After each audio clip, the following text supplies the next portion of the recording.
Hi artists! Let's make a vessel that you can drink out of, otherwise known as a mug. We are going to start with a slab of clay. Your job is to roll this slab and try and get it as even as possible, going back and forth with even pressure.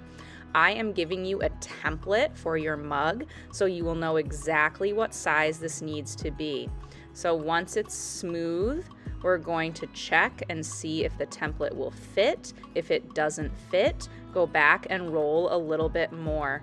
This slab of clay should be about as thick as your pinky finger, so you can hold up your pinky and compare. Now that I can see my template will fit, I am going to use a clay tool with a sharp end to cut out that shape. I'm going to clean this knife off a little bit. I don't want chunks in there. And then I'm going to go ahead and I'm going to carefully cut out that rectangle shape. I am going to save these side pieces because they can turn into the handle of my mug.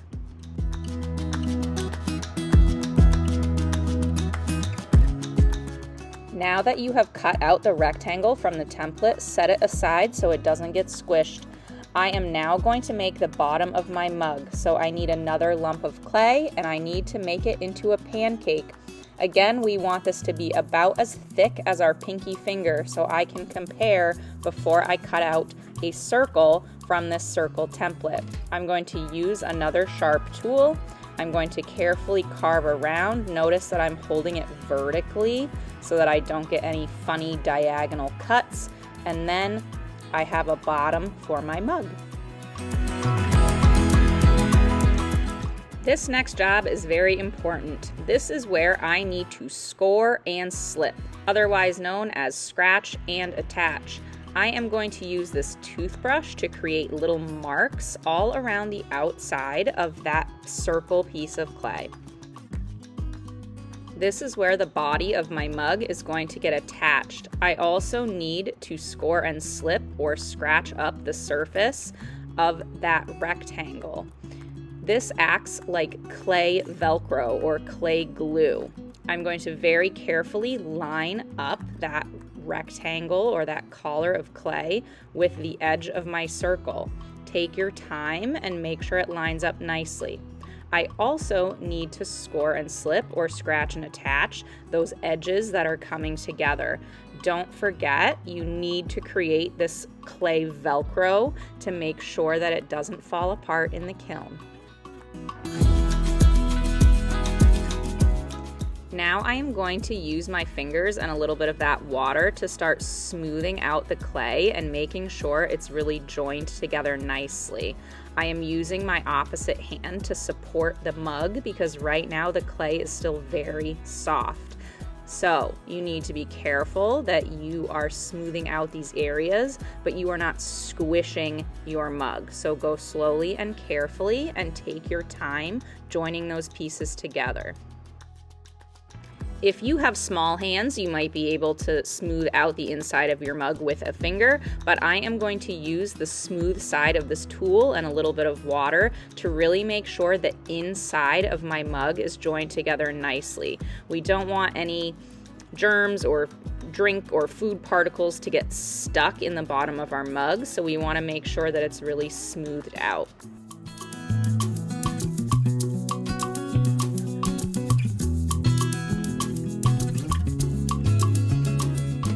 Using water and my fingers, I'm just going around and really smoothing out any lumps and bumps that I see.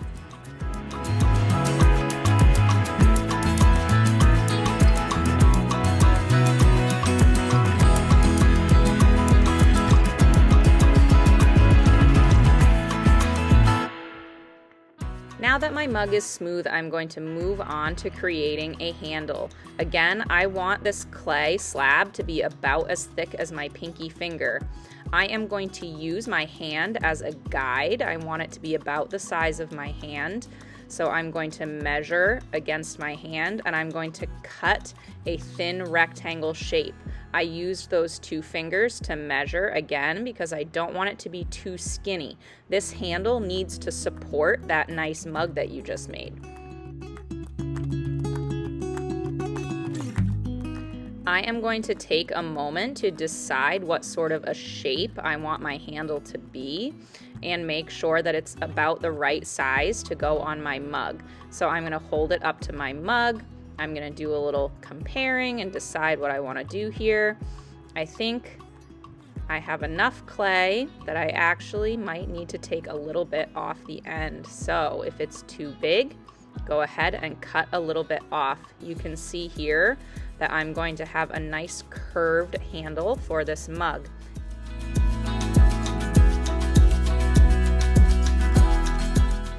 Now that I have these 2 pieces complete, I am going to stop for today and I'm going to clean up my area before I leave the art room.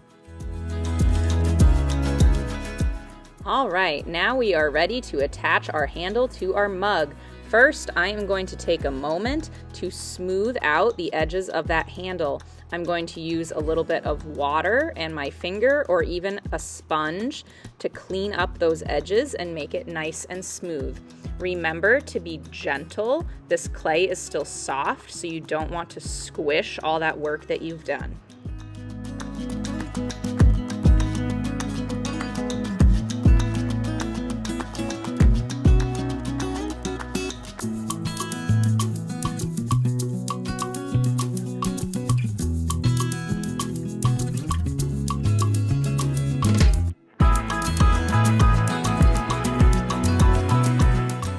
Now that my handle is nice and smooth, I need to attach it to the body of my mug. So I'm going to line it up and make sure it's still the same size and shape that I want it to be.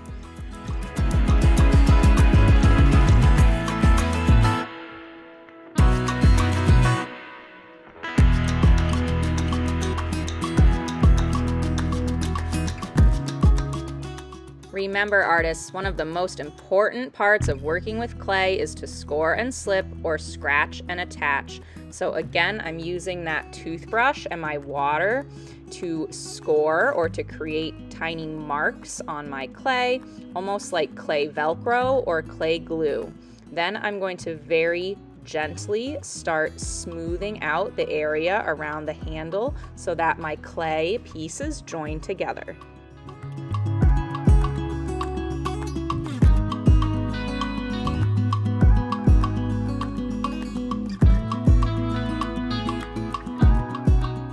Again, I need to scratch and attach or score and slip the areas that I would like to join together. You might be sick of hearing it, artists, but it's a very important part of creating with clay.